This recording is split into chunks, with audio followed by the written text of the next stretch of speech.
The Lord be with you. I'm Deacon Keith Fournier, and our first reading is taken from the book of the prophet Joel. But now, declares Yahweh, come back to me with all your heart, fasting, weeping, mourning. Tear your hearts and not your clothes, and come back to Yahweh your God, for he is gracious and compassionate, slow to anger, rich in faithful love, and he relents about inflicting disaster. Who knows if he will not come back, relent, and leave a blessing behind him, a cereal offering and a libation to be presented to Yahweh your God. Blow the ram's horn in Zion, order a fast, proclaim a solemn assembly, call the people together, summon the community, assemble the elders, gather the children, even infants at the breast. Call the bridegroom from his bedroom and the bride from her bower. Let the priest, the ministers of Yahweh, stand weeping between portico and altar, saying, spare your people, Yahweh. Do not expose your heritage to the contempt, to the sarcasm of the nations. Why give the peoples cause to say, where is their God? Then, becoming jealous over his country, Yahweh took pity on his people. And our response is from Psalm 51. For I am well aware of my offenses. My sin is constantly in mind. Against you, you alone I have sinned. I have done what you see to be wrong, that you may show your saving justice when you pass sentence, and your victory may appear when you give judgment. Remember, I was born guilty, a sinner from the moment of conception. But you delight in sincerity of heart, and in secret you teach me wisdom. Give me back the joy of your salvation. Sustain in me a generous spirit. I shall teach the wicked your paths, and the sinners will return to you.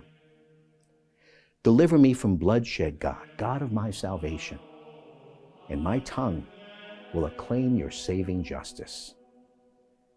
Sacrifice to God is a broken spirit, a broken, contrite heart you never scorn. And our second reading is taken from the second letter of the Apostle Paul to the Corinthians.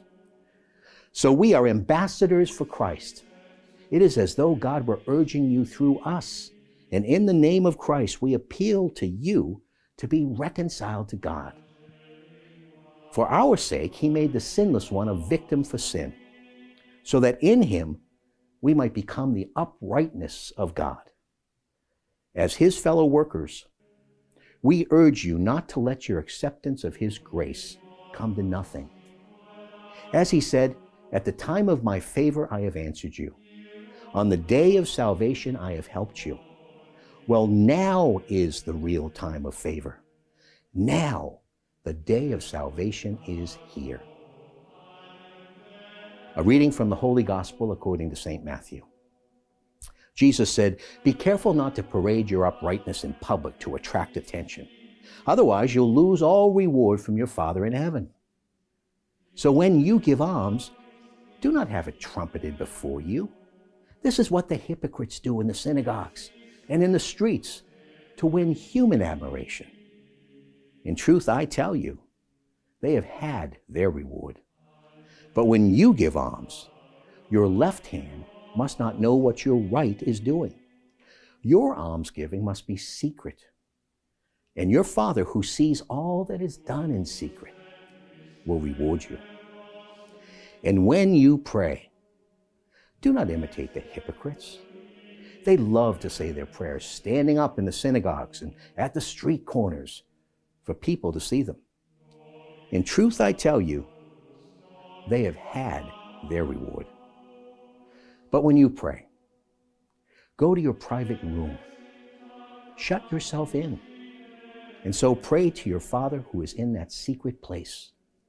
And your Father who sees all that is done in secret will reward you. When you are fasting, do not put on a gloomy look as the hypocrites do. They go about looking unsightly to let people know they are fasting. In truth, I tell you, they have had their reward. But when you fast, put scent on your head and wash your face, so that no one will know you are fasting except your Father, who sees all that is done in secret. And your Father, who sees all that is done in secret, will reward you.